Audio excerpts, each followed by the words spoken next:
Okay, good morning, everyone. Welcome to the Farside Business Builder this Thursday.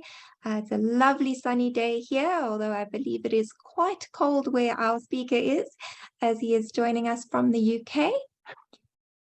I am so happy we have such a nice turnout. I'm always nervous in South Africa with the load shedding. I never know who's going to make it and who isn't, but we have a lovely turnout today. So welcome everybody.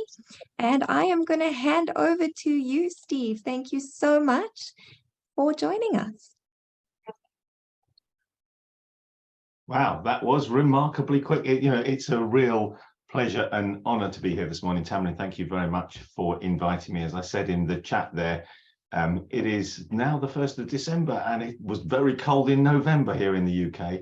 And we've got no wind and no sunshine. So solar power and wind power are not helping whatsoever. And we're on the verge of power cuts this evening in this country, which is very unusual for us. But, that's a sign of the times we live in, isn't it? Anyway, it's a pleasure and a privilege to be here. I'm retired. I'm 61. I'm retired. My background is as an accountant. I built a 40-person consulting business from scratch, serving the accounting profession, and have written about 9 or 10 books along the way. A whole load of them were either for specifically accountants or about business generally, but 4 or 5 of them, 4 actually, were specifically about improving the profits in a business.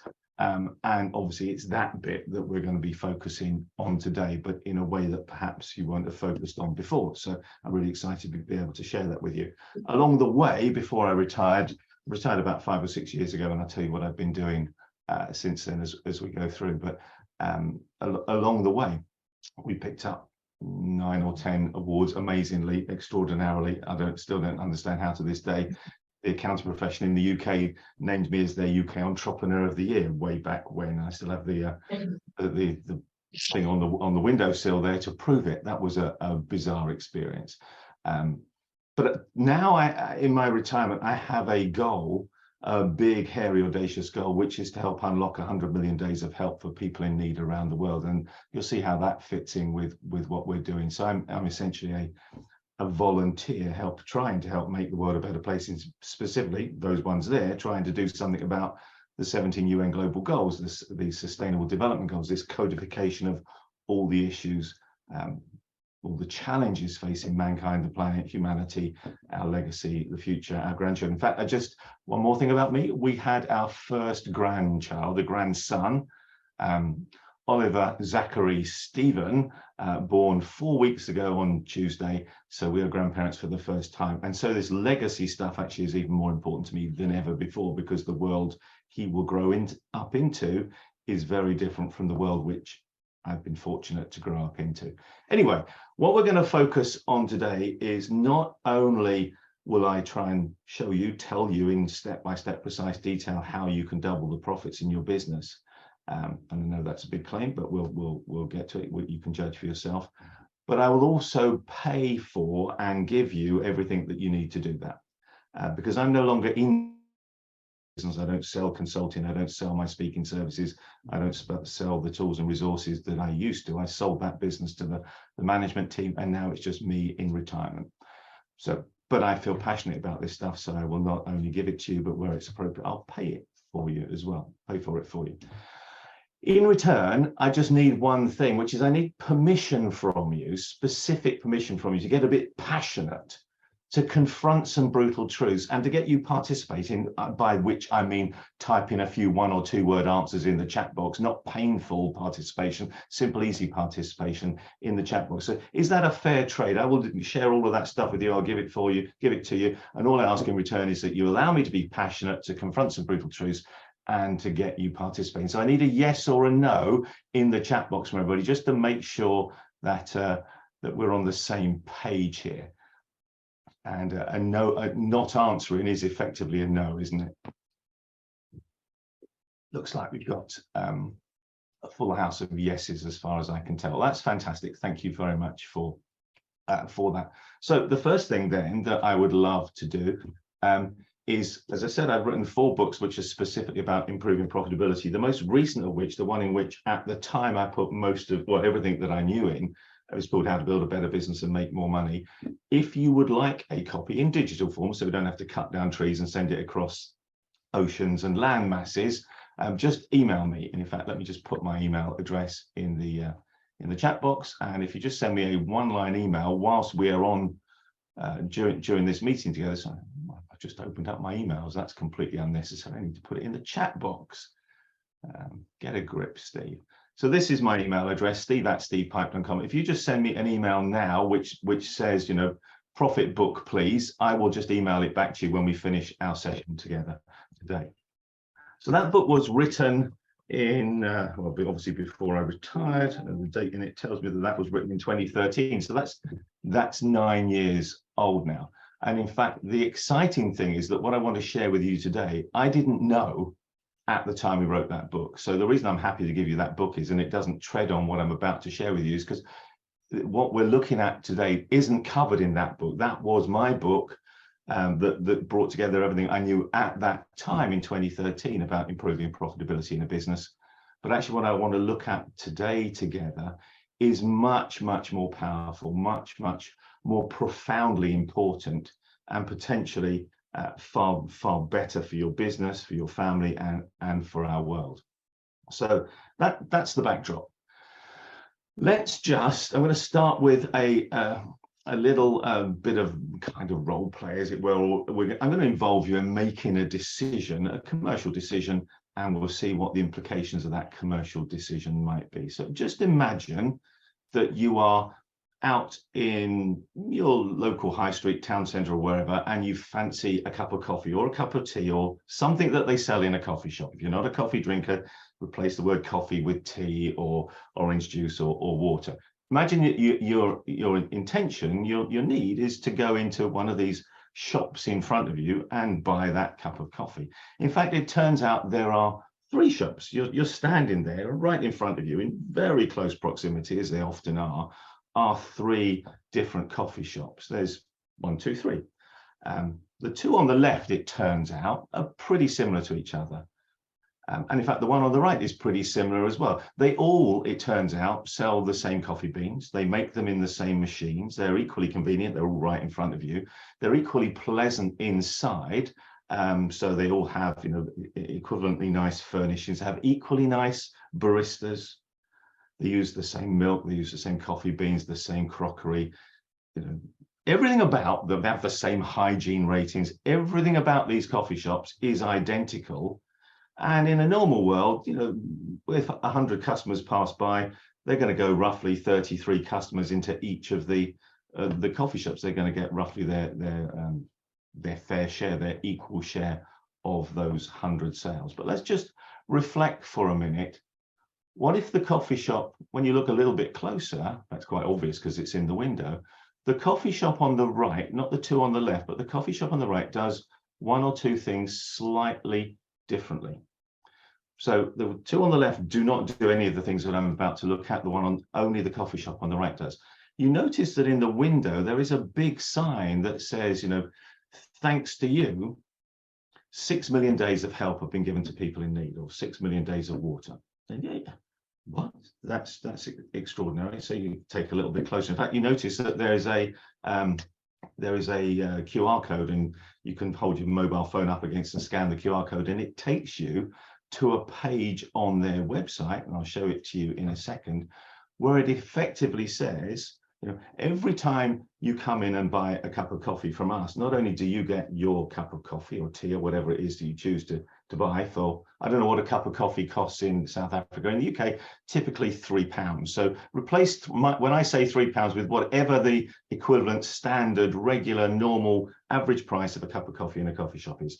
So when you come in and spend your £3 in the coffee shop on the right, not only do you get your drink of choice, but just because you've gone into that coffee shop, a child somewhere else in Africa maybe gets access to clean water that wouldn't otherwise have done. A child in need that would otherwise have had that hideous job of walking in the heat downhill to a distant water source. We went, my daughter and I went to Kenya and did supported some projects just before COVID, actually, so late 2019.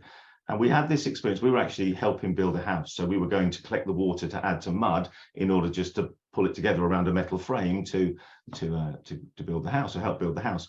But this was the same water that they were drinking. It's always downhill. That's where water collects. On this occasion, it had rained in the previous 24 hours. So it was only half a mile away, half a mile downhill with an empty bucket, but then half a mile back uphill in the searing sun with a full bucket, which they would carry on their heads, but we weren't clever enough to do that. So we lunged it up. It is absolutely exhausting. Now, this stuff looked like coffee. It was water, but it looked like coffee. The brown sludge. Now, we were using it for construction, so it didn't really matter, but they would drink it.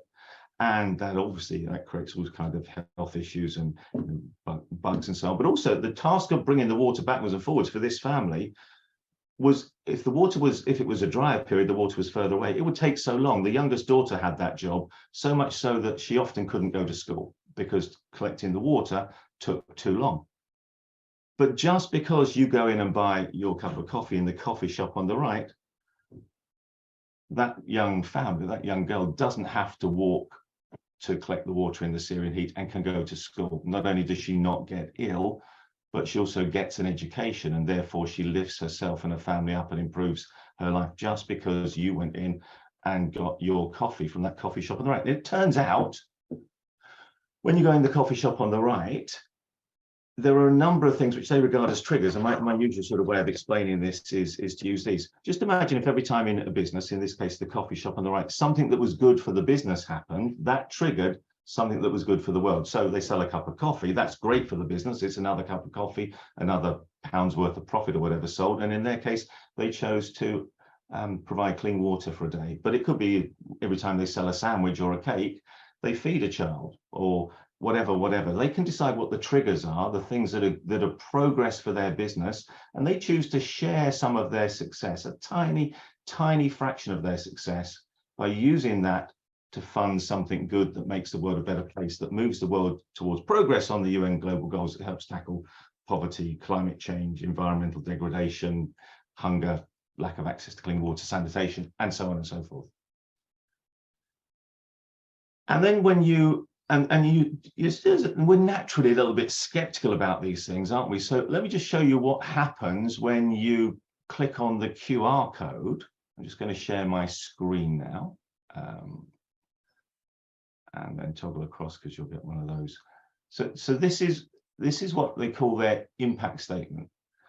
And they measure their positive impact on the world as a small chain of coffee shops. Their mission, they say, is to consistently deliver beautiful coffee, where every cup we serve also has a beautiful global impact by providing a day of food, water, or other help. That's their mission, so that by 2030, they can unlock 10 million days of food, water, and nuts. So they've set this target of just as a coffee shop of creating 10 million positive impacts in the world, unlocking 10 million days of food or water, so that we can nail these SDGs, these Sustainable Development Goals. And why is that important to them? Because it goes on to say, we believe in using the power of small to make great things happen through our business, exactly as I believe. We believe in being the change we want to see, not shouting and moaning at other people because they're not changing, but being the change we want to see, sort of Gandhi style, as it were, and creating habits that make things better for humanity and our planet. Now, those are nice words. That's a really interesting way of reframing your mission statement, isn't it? Really powerful and unique, actually. But they're still just words. I'm an accountant by background. I understand, as I'm sure all of us do, that people are naturally skeptical, and we need evidence to provide because get this situation when it ever happens. It's nice and topical at the moment because we're in the run up to Christmas. A few days before Christmas, you get an email from someone that says, we didn't send Christmas cards this year, instead we donated to charity. Now, I don't know about you, but maybe I'm just the naturally skeptical accountant, but I often think, did they really do that? Or have they just realized they left us off the list, and so they're sending out this kind of excuse at the last minute? We are naturally skeptical. That's why the audit profession existed, to verify claims that are made. I'm an auditor by background. So I think it's really important, and I really applaud them for going public with independent third-party verified evidence that proves that they're doing this stuff. So here on their impact statement, not only do they say their goal is to provide 10 million days, but they show where they got so far. If we sat here long enough, and in the middle of the screen in a second, the stuff will start rotating. It will go through all 6 million days of help that this coffee shop group has delivered. And it's independent data that comes fed live real time from the Impact Initiative B1G1. Tell you a little bit more about that later. They set this up once on their website and it live feeds through. So at any point of the day, 24/7, there is live real-time data showing their positive impact on the world. Supporting this, this claim that every time we sell a cup of coffee, we provide water. Well, here's the evidence. Here's the evidence from the people that are actually on the ground making all of that happen on our behalf. They're a British coffee shop, so there they are based in the UK. And these are all the places in the world where they've been able to reach out and help. Again, live real-time data. And most, I think, visually stunning of all, here's that same data analyzed across each of the 17 global goals. How much water, how many days worth of help to tackle poverty, hunger, education, etc., etc. And you can see water is actually the largest figure by far. So now, so you've scanned the QR code, you've come through to this, you've seen that this is actually real. You know that if you go into the coffee shop and spend your £3 in the coffee shop on the right, not only are you going to get your cup of coffee, but I'm just going to try and stop my screen share now. How do I do that? That's for some reason it's not giving me a stop screen share button. Okay, I'll pause it. I assume you now can no longer see my screen share. Is that true? No, we you can can still see it. That's probably just okay. There you go. Oh, there we go. The button is normally there, but for some reason we're back. So now you've got this choice. You're standing in front of 3 coffee shops. The 2 on the left do not do the things we're looking at, but they do sell exactly the same coffee for exactly the same price, £3 or whatever it is.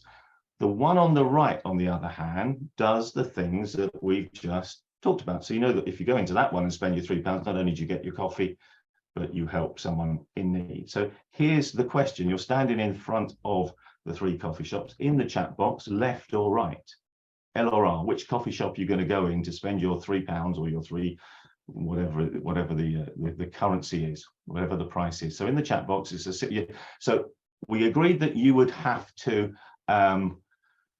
we agreed that we would all participate. So I want a response left or right from everybody, then we can do the maths more easily. So for the moment, it's right for Tamsin, it's right for Ray, it's right for Gunther and Garth, and it's right for Michelle.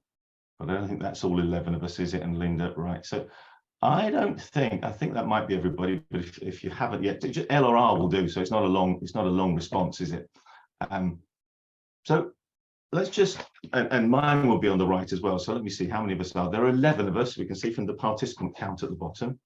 So these are the coffee shops. None of you said you would go to the 2 coffee shops on the left, and 11 of us said they go to the coffee shop on the right. Now, some of us are fibbing. Some of us would actually, because it's slightly easier, or we haven't taken the time to notice, or it doesn't actually matter to us, not necessarily us 11, but in the population at large, it's not going to be quite as dramatic as this, is it? Let's get real. But the point is powerful and valid nevertheless, isn't it? The point is, because this coffee shop on the one on the right has purpose, for every 11 customers that come along, a good number of them, far more than the 1/3 that they would randomly get if they were essentially the same as the other 2 coffee shops on the left. This is a game changer. This is really a game changer for the success of the business and the success of humanity, for your legacy and for your bank account, for the emotional and the financial rewards that you get from being in business. This is a complete and absolute game changer. I wish I had known it when I wrote that book that I was happily offering to send you before, but it's not in there. There's all the other tactics and strategies, all the ones you'll have come across, and some of you won't have done, and hopefully well presented and well codified and gives you a great structure for it. However, they pale into insignificance compared to a coffee shop example.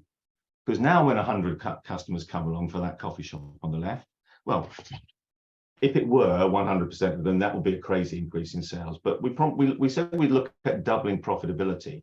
Could they comfortably double the number of people that come through as well? Who knows? The only way we'll know is testing it. But from this example, and I've done the same thing many, many times with other groups. So the last time it was 6, time before that was 8-1. Oh, by the way, the one on the one person who voted to go to the coffee shop on the left said, yeah, the queue's too big in the coffee shop on the right. What, just think for a moment about what that means. A business is so successful, this business over here is so successful that actually it can't cope. Now, what does that hold as a potential for the success of our business? Yes, so the ones on the left do pick up some customers. They pick up the customers who are too busy to queue if this business hasn't actually scaled properly, or the customers that are too busy to actually read what's happening, or the customers that are naturally too skeptical. But over and over again, every time I have this kind of conversation using this exact case study, the numbers are the same. Overwhelmingly, people say they would choose the business on the right. Now, it isn't as simple as that, because we've got to find a way of breaking through of really embedding this, making it happen, making it real, making it credible, overcoming the skepticism. Of course, I'll show you how to do all of that. But if we strip all of that out and say, in principle, is this the right thing to do for the business? And is this the right thing to do for the planet, for the people, for humanity, for our moral code, for the legacy that we create? In principle, it clearly is the right thing, which is interesting. Why, of course, I put the business that's doing this on the right-hand side of the street, because it's doing the right thing. And the businesses that are on the left-hand side of the street, I put them there because the evidence suggests that they're going to get left behind. And the question we all face is whether we are going to build this thinking into our business, or whether we can't be bothered, whether we will just by default stay over here, because that is where by default most of our businesses are, or whether we will take the active step to actually do something. It's all very, we go on loads of courses, loads of webinars, we read loads of books. Most of what we get exposed to, we don't do anything with. I know that's definitely true for me, and it's probably true for you. And it's a choice. The choice, and we don't do it because it just doesn't matter enough. No matter how much we say it matters, it doesn't matter enough. The question is whether this matters, whether making our business more successful and sustainable and making the world a better place really matters to us or not. Interesting. Now, obviously, there's a cost of doing this. We'll factor that into the profit equation in a second. I'm an accountant. I don't just look at sales. We look at profits as well. Of course we do. But this is interesting so far, isn't it? So at the moment, we've been selling the 2 cups of coffee, the coffee shop on the left, the 2 coffee shops on the left, the one on the right, have all been selling the coffee for the same price. Now imagine that the coffee shop on the right has to put its prices up in order to cover the cost of funding the water. So that now this becomes actually the same level of profit per sale, but actually probably more sales. Out of interest, how much would you guess, in the chat box, how much would you guess it's going to cost the coffee shop to fund a day's worth of water out of a cup of coffee? So in whatever currency you choose, I'll give you the answer, the actual answer in US cents, but in whatever currency you choose, just give me a guess as to how much it's going to. So 50 cents, 2 to 3 rand. Tamrin does know the answer, so that's great. What's 2 to 3 rand, Tamrin, in UK? I apologize for my ignorance of South African currency exchange rates, but roughly how much is that? You divide by approximately 20. Oh, So, okay. So it's a good few cents, US cents. 10, so 10 US cents. I really suck at math. That's fine. Interestingly, the answer is less than 1 US cent. So this coffee shop unlocks potentially 11 sales out of the 11 passing customers at a cost of 1 US cent per cup of coffee. I don't know any other marketing strategy, any other approach, any other way. If you were to, this isn't a marketing strategy, but if you were to simply judge it as a strategic attempt to grow your business, and it's clearly far more than that. It's a demonstration of values, what you stand for, purpose, meaning, humanity. But even if it weren't those things, if it was simply a marketing strategy, I don't know of any other marketing strategy for 1 cent that can deliver that rate. There is no other strategy in my book that could deliver at that kind of rate, let alone the fact that it makes the world a better place and is the right thing to do, and all those other issues. So that's really, really interesting, isn't it? But now let's imagine, okay, if we did just take this as a cold-hearted, that's me, I'm an accountant, from a purely accountant's perspective, we're going to cover the cost of this. The coffee shop on the right is going to put the cost of its cup of coffee up by 1 US cent. So the closest in local currency that would be. In the UK, that will mean my cup of coffee goes up from £3 to £3 and a penny. We don't have half pennies anymore. So now the question is, if of the 3 coffee shops in front of you, the 2 on the left are selling their cup of coffee at £3, or whatever the equivalent is, and the one on the right is selling its cup of coffee now to cover the costs at £3 and a penny, would you either say switch or stay? Are you going to stay with the coffee shop on the right, or are you going to switch to the coffee shop on the left because it's a little bit cheaper? So in the chat box, switch or stay. So Michelle's going to stay, Jackie's going to stay, Kruger's going to stay, Benjamin's going to stay, Gunter's going to stay. It looks like we're all going to stay. So the coffee shop on the right now is charging a little bit more. It's actually, because it costs 1 US cent and I put up the price by 1 pence, it's actually slightly more profitable per cup of coffee. And we're selling 11 of them instead of the coffee shops over here selling none. Now, obviously, we know the figures aren't going to be this dramatic, but the point is they are selling more cups of coffee at a higher price. What's not to love? And making the world a better place. What's not to love about that approach? And so here's the thing that staggers me.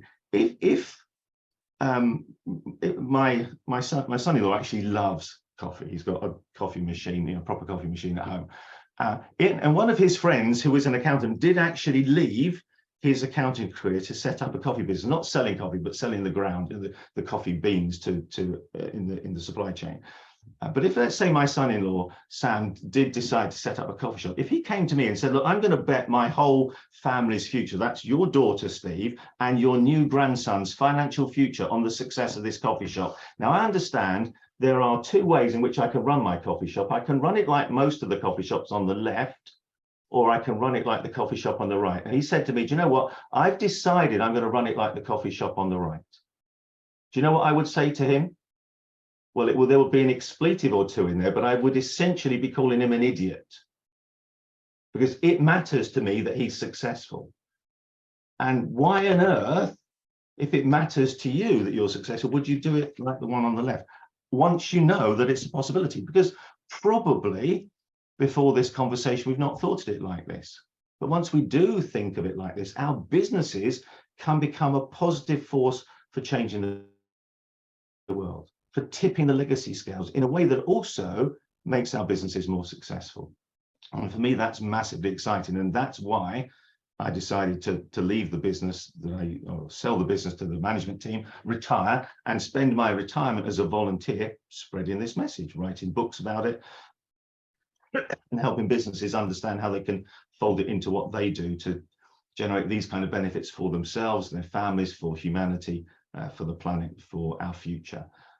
So that's where I come at this from. Now, what's really interesting is that, I showed you all the sorts of examples, including our group here today, 11 to 0, where the evidence all points in the same way. But if it were just people that listened to me talking about my coffee shop example, you could legitimately say, yeah, but that's not a statistically valid approach. You're just little old you. We're sitting here. We feel obligated to be. We're not actually nice people, Steve. We're miserable gits, but we said the nice thing because we know we have to. There's all sorts of reasons why this might not be valid. So what's really interesting is what the research elsewhere shows. And there's a huge body of research into the commercial benefit, the premium that we earn in business from being a business that's based on values, a business that's doing good. And recently, in fact, just within the last year, Deloitte brought together a whole body of that research, published a major report called The Purpose Premium that looked at what all this evidence was showing us. I'm just going to, and then they summarized this long detailed report. So Deloitte, one of the 4 biggest and most successful consulting businesses in the world, they don't release research reports without a lot more research than a few people sitting in a room talking about coffee. It's much more thorough, it's much more comprehensive. Let me show you what in the one-page summary of their research report, what that one-page summary shows. So I'll share my screen. I'm going to have to pull it up, which is this one here.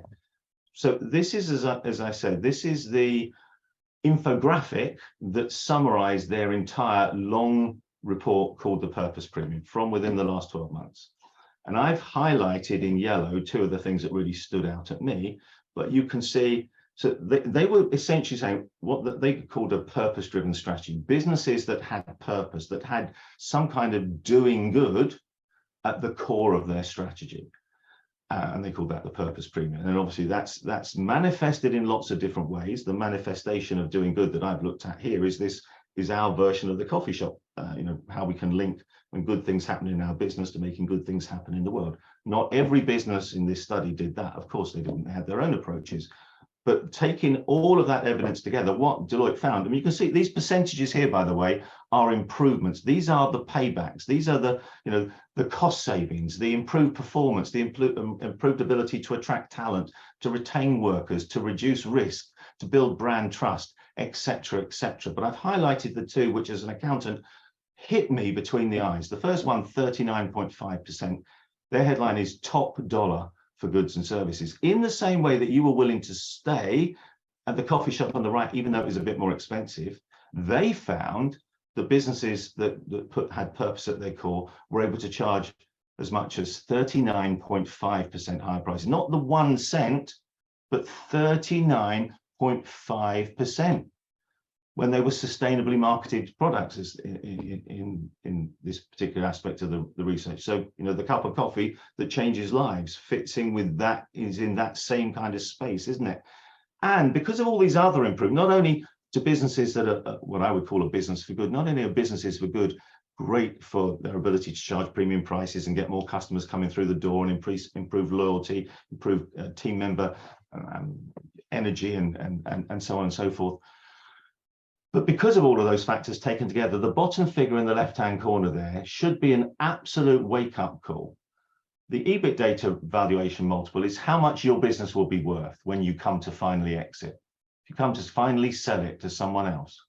And the evidence suggests that it will be 4 times as valuable. So you have a simple choice. You can either potter, the coffee shops and you have a simple choice. We can potter along as the businesses on the left, not getting as many customers as we should, not making a difference on the world, as much difference as we should do. And at the end of it, ending up with a quarter the amount of money. But we can do the right thing and change everything. Our bank accounts, our emotional rewards, the legacy we create, the positive impact we have on the world. It's not just us 11 or even the several thousand people that I've done this with before who've all said the same.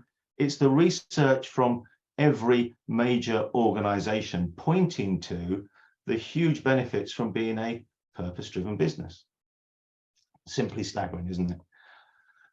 So really, the core idea here, and I'm going to show you how else we can apply this idea. The core idea here, and I've written a book called Our Time to Rise. If you're really up for this stuff, I'll give you the book with pleasure and do so much more around it with you as well, which is a step-by-step guide to doing this. But if I were to distill the book down into 2 key things, the first one of which would be this.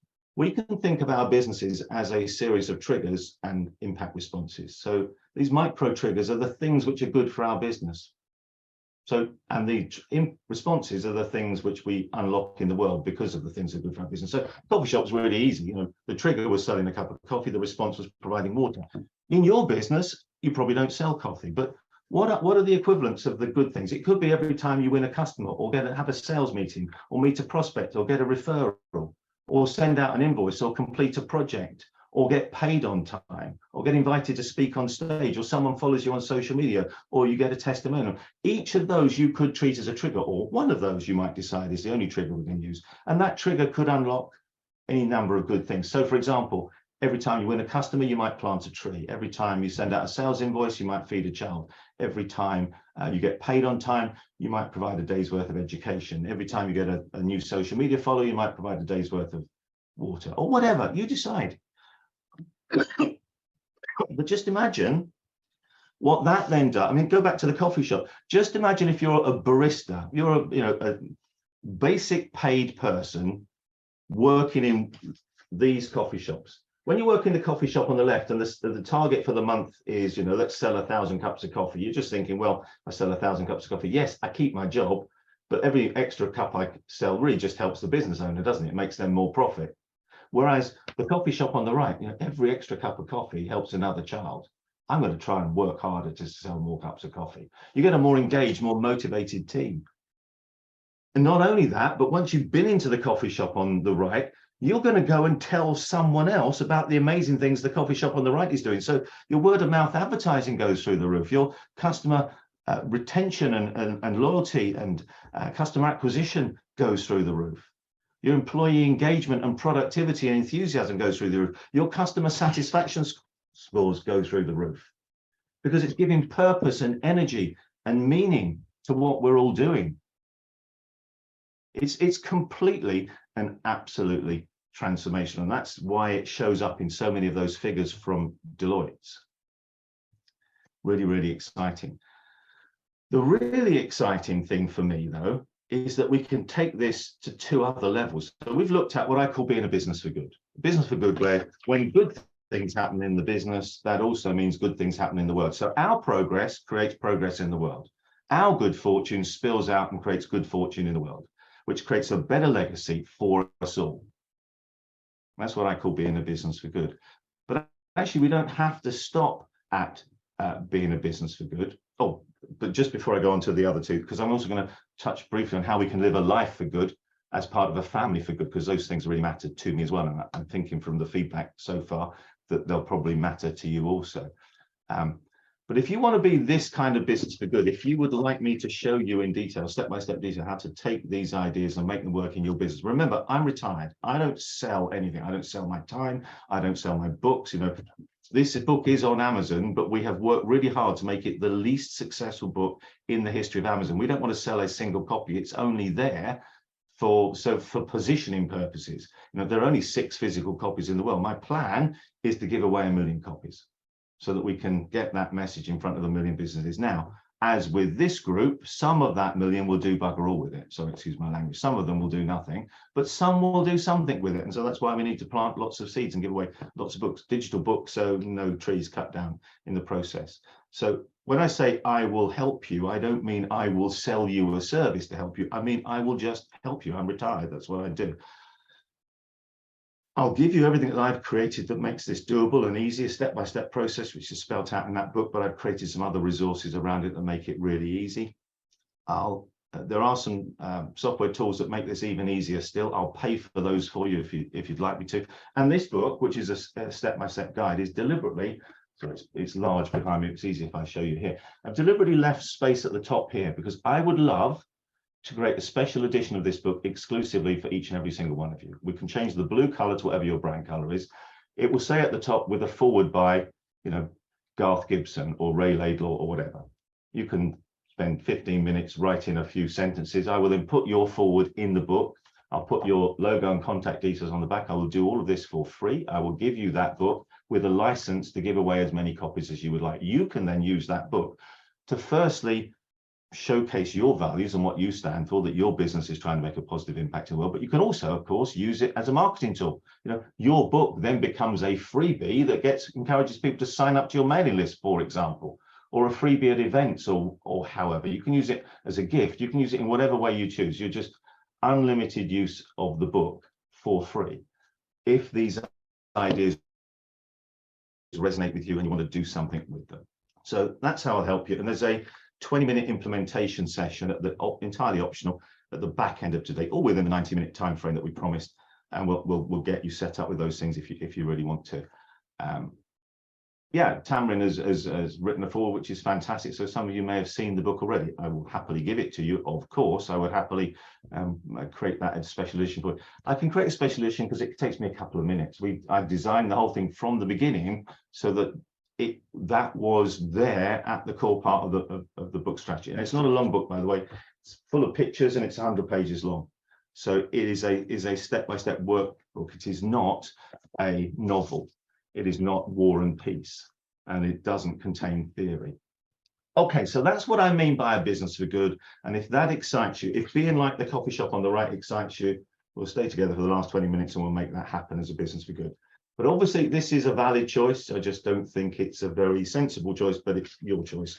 It's entirely up to you. I want to just briefly, because I hadn't started thinking of it with this language before, but I was asked to do a TED Talk, which is happening in January. So I've been pulling together my TED Talk, which is about how we can each live a life for good as part of a family for good, whilst working in a business for good. And historically, I've just focused in what I talked about on the business for good stuff as we have today. But actually, those two other things I've been doing, I've just not focused on them and not talked about them.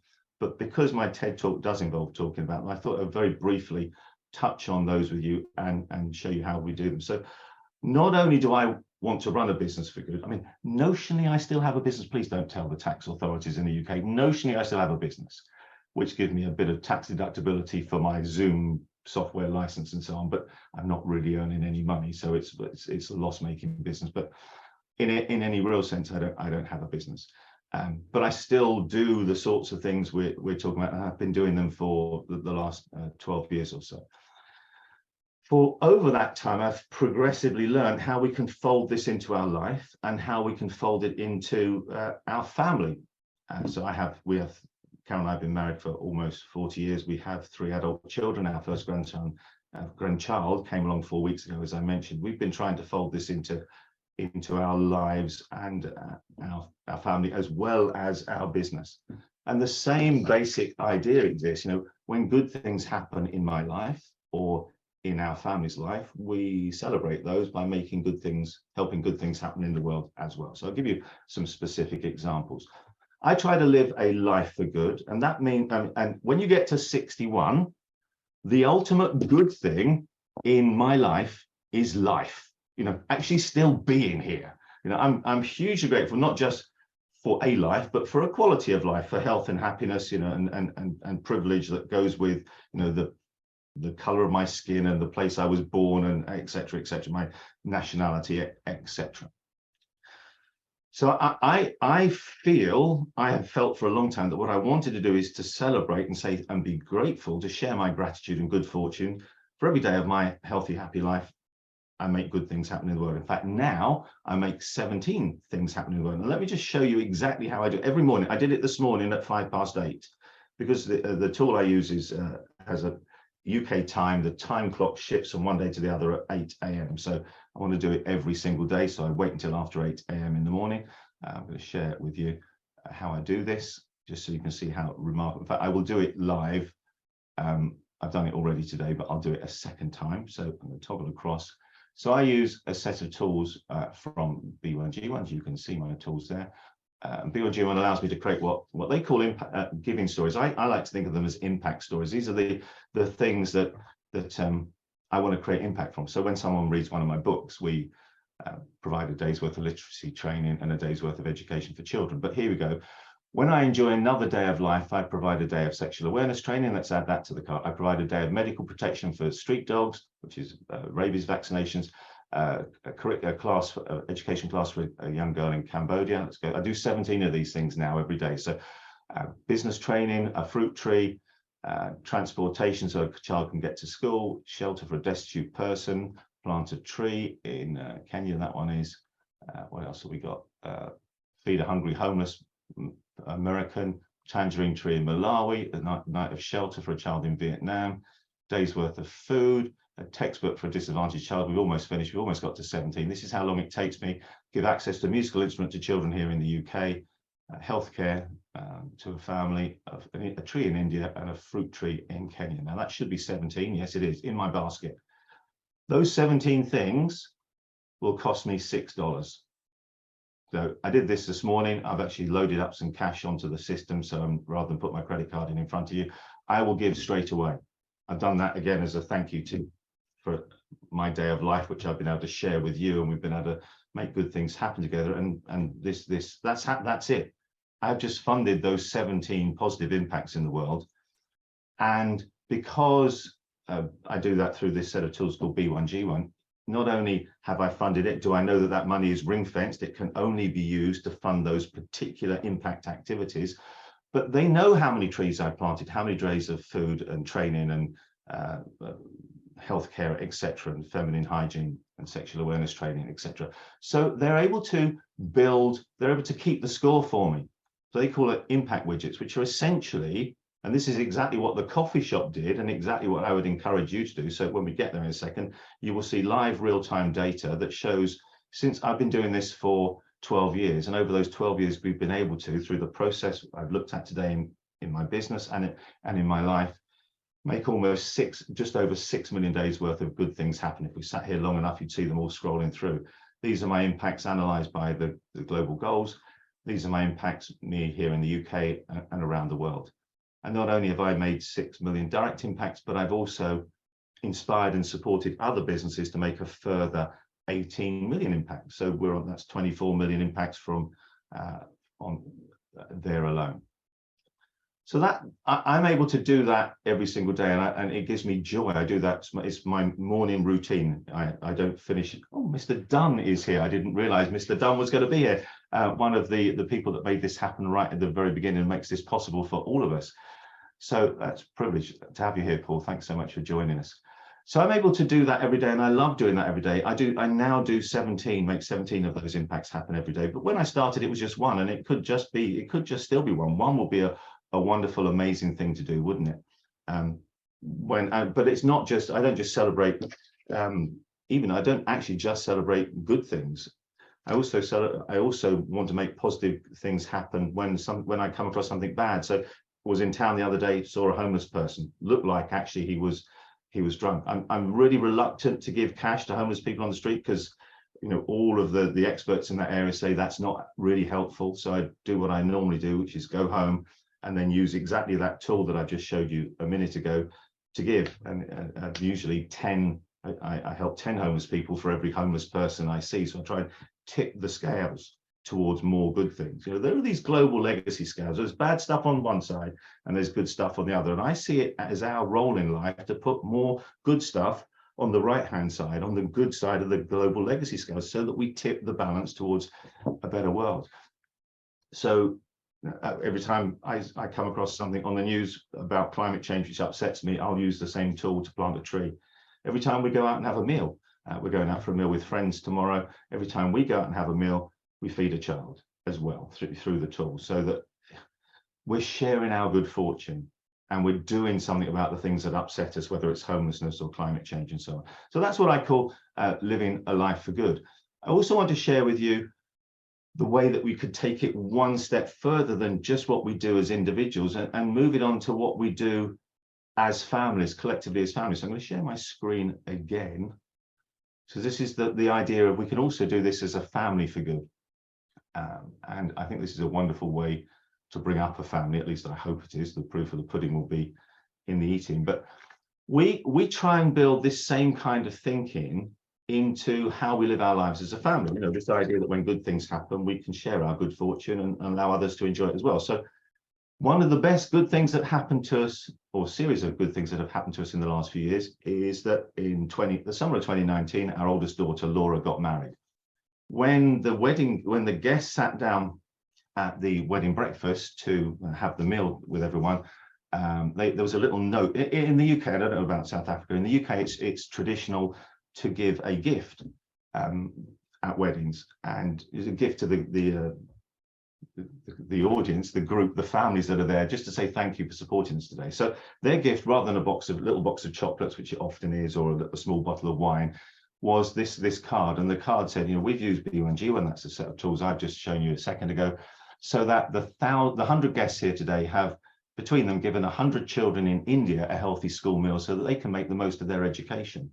So there were 100 people sitting around 11 tables. So for the 11 tables here today, that made life better for 11 families in Cambodia by giving them clean water for a year, and protected the planet by planting 11 trees in Borneo, 11 trees in Kenya, and training 11 Indonesian farmers in sustainable farming techniques. And as one big family together, because that's what a wedding is, isn't it? Two families and a whole load of friends come together to make one big family. We've given a year of support to help a poor family in Cambodia stay together. So this was just a way of applying this kind of thinking, and instead of gifting chocolates and mint and wine or whatever, actually creating a gift which was far more meaningful, which was far more impactful, that tips the global legacy scales towards more good stuff happening in the world.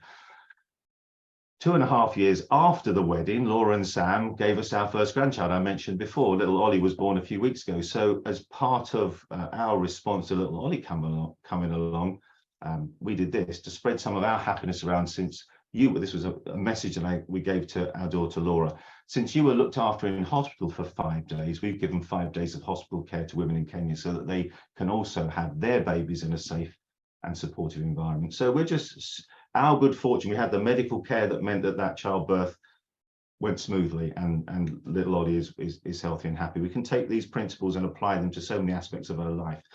When little Ollie is now 4 weeks old, my dad is 81 in a few days' time, and he's been writing his life story.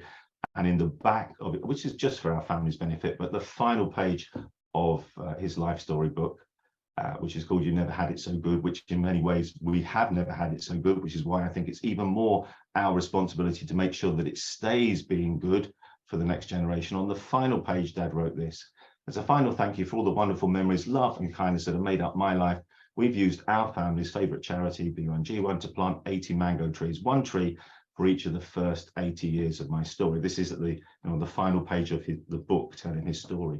And we've used those mango trees. We planted trees to celebrate birthdays and funerals as well. When a family relation died and she was 73, we planted 73 trees in her honour. Mango trees specifically because not only, like all trees, do they sequester carbon, but also they yield huge amounts of food. In fact, so much is the yield that there's surplus fruit, which then gets sold and creates an income. So this delivers an amazing legacy on so many different levels. And as a family, we've done the same sort of things, where the triggers have been, getting a new job, or retiring, or moving house, or passing an exam, or celebrating an anniversary, or some other milestone. Each of those triggers has unlocked something good in the world. And that's what I call being a family for good. Imagine what it feels like to do those sorts of things every day. This is not something you just do, on a charity fundraising day once a year when it's, some kind of television, donate-a-thon or whatever. This is the values that reflect who we are showing up in our behavior every single day, all the time, constantly. So we live though. We don't just list our values. Too many people, too many businesses list their values. There's a list of them on the wall, that may be on the website. They go through away days and processes to list their values. That's not the point. The only thing that matters is whether you live your values, and those values then have to show up in your behavior. And you can live a life for good in the sort of way that we've looked at today, or your version of that.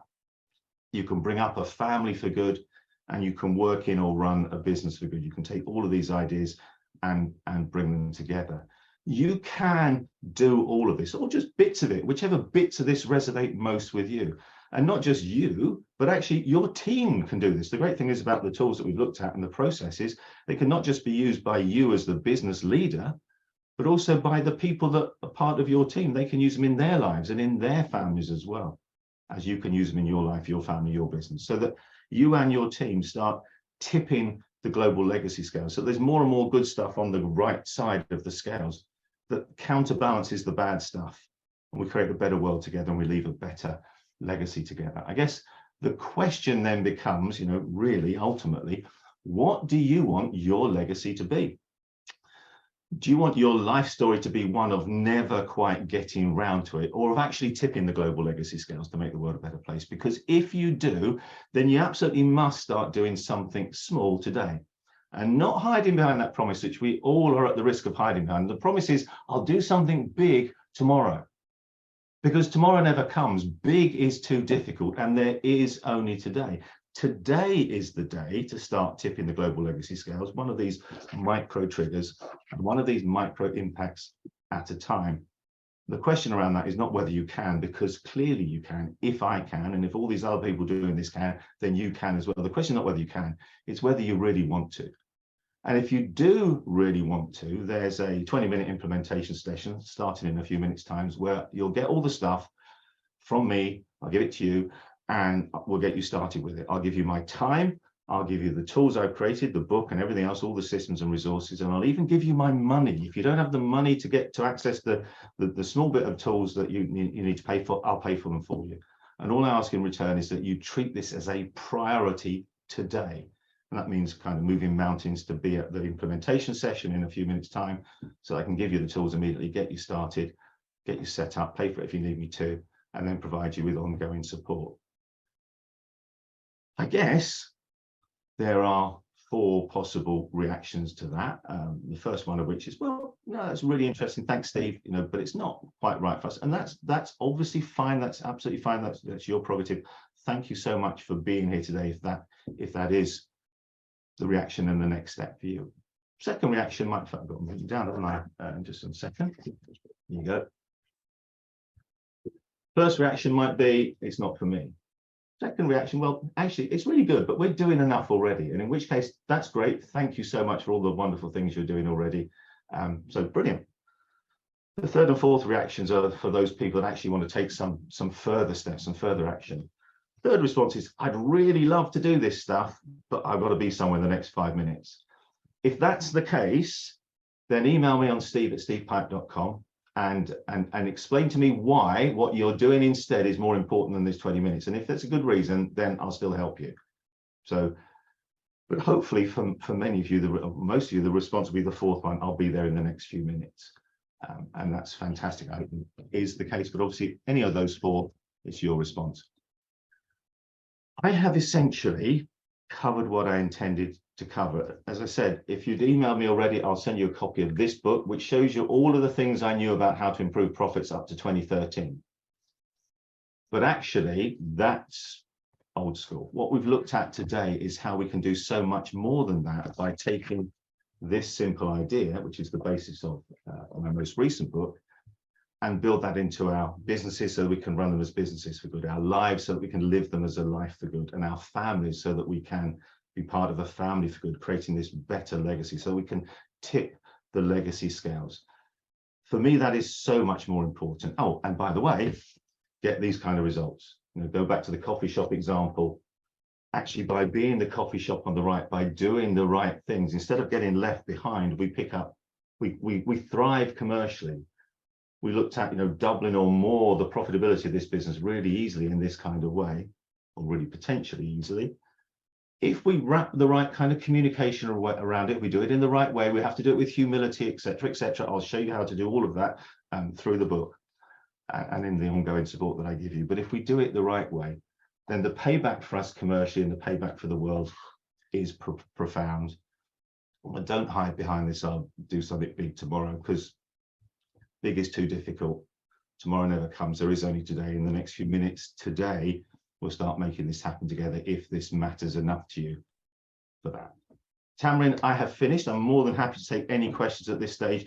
It's distinctly possible that I'll cover the answers to those questions in the optional session at the end, but if there are questions, please fire them away. I can see there's lots of comments in the chat box, which I have not been able to monitor as we go through because I can't you read are and still talk at the same screen time. sharing, Steve. So Steve, if you might want to stop Okay. your screen share. screen share, then well, yeah, we'll see because you better.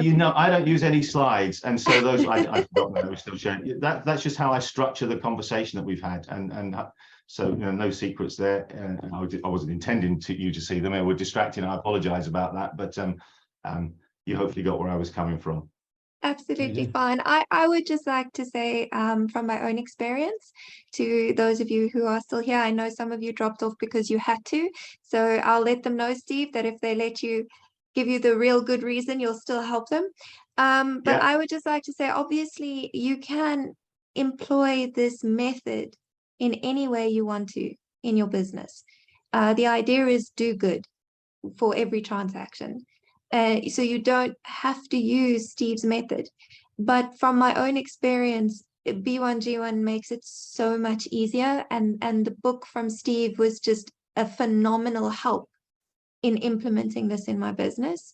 And also my own experience of being able to look into the organization and look into the platform and verify that what I am paying for happens.